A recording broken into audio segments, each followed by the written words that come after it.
నమస్కారం, welcome to 108 news Telugu. నా పేరు గౌరీ. ముందుగా బులెటిన్లో హెడ్లైన్స్. ట్రేడ్ లైసెన్స్ పునరుద్ధరించుకోకుంటే భారీ పెనాల్టీ. దావోస్ పర్యటనకు సీఎం చంద్రబాబు బృందం, పెట్టుబడులే లక్ష్యంగా టూర్. పండుగ వేళ హైదరాబాద్ నగరవాసులకు చేదు వార్త. నేడు రేపు నగరంలో తాగునీటి సరఫరా బంద్.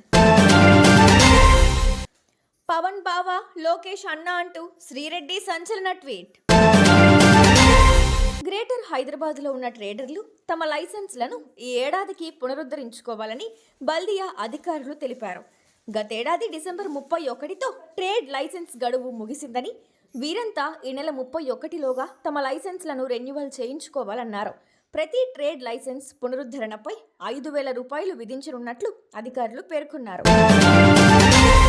దావోస్లో జరిగే ప్రపంచ దేశాల ఆర్థిక సదస్సులో పాల్గొనేందుకు సీఎం చంద్రబాబు వెంట మంత్రులు, అధికారులతో కూడిన 8 మందికి అనుమతిస్తూ ప్రభుత్వం ఉత్తర్వులు జారీ చేసింది. ఈ బృందంలో మంత్రి లోకేష్, మంత్రి టీజీ భారత్, సీఎం కార్యదర్శి కార్తికేయ మిశ్రా, ముఖ్య భద్రతాధికారి శ్రీనాథ్ బండారు, ఆర్థిక శాఖ కార్యదర్శి పీయూష్ కుమార్, పరిశ్రమల శాఖ కార్యదర్శి Yuvraj, AP EDB CEO Sai Kantavarma తదితరులు ఉంటారని పేర్కొంది. హైదరాబాద్ మహానగరానికి తాగునీరు సరఫరా చేసే మంజీరా ప్రాజెక్టు ఫేజ్ 2 పరిధిలోని కలబ్జూర్, హైదర్ నగర్ వరకు ఉన్న 1500 MMDU PSC పంపింగ్ మెయిన్కు పలుచోట్ల భారీ లీకేజీలు పడ్డాయి. దీంతో సోమవారం ఉదయం 6 నుంచి మంగళవారం ఉదయం 6 వరకు పనులు జరుగుతాయి.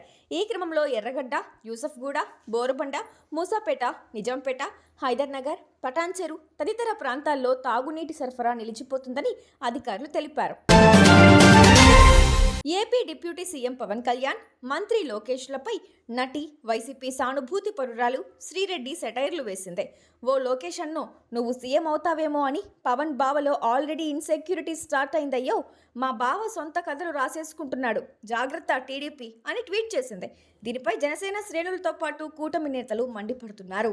చూసారుగా, ఇవి ఇవాల్టి బులెటిన్ అప్డేట్స్. మరో బులెటిన్తో మళ్ళీ మీ ముందుకు వస్తాను. అంతవరకు కీప్ వాచింగ్ 108 న్యూస్ తెలుగు.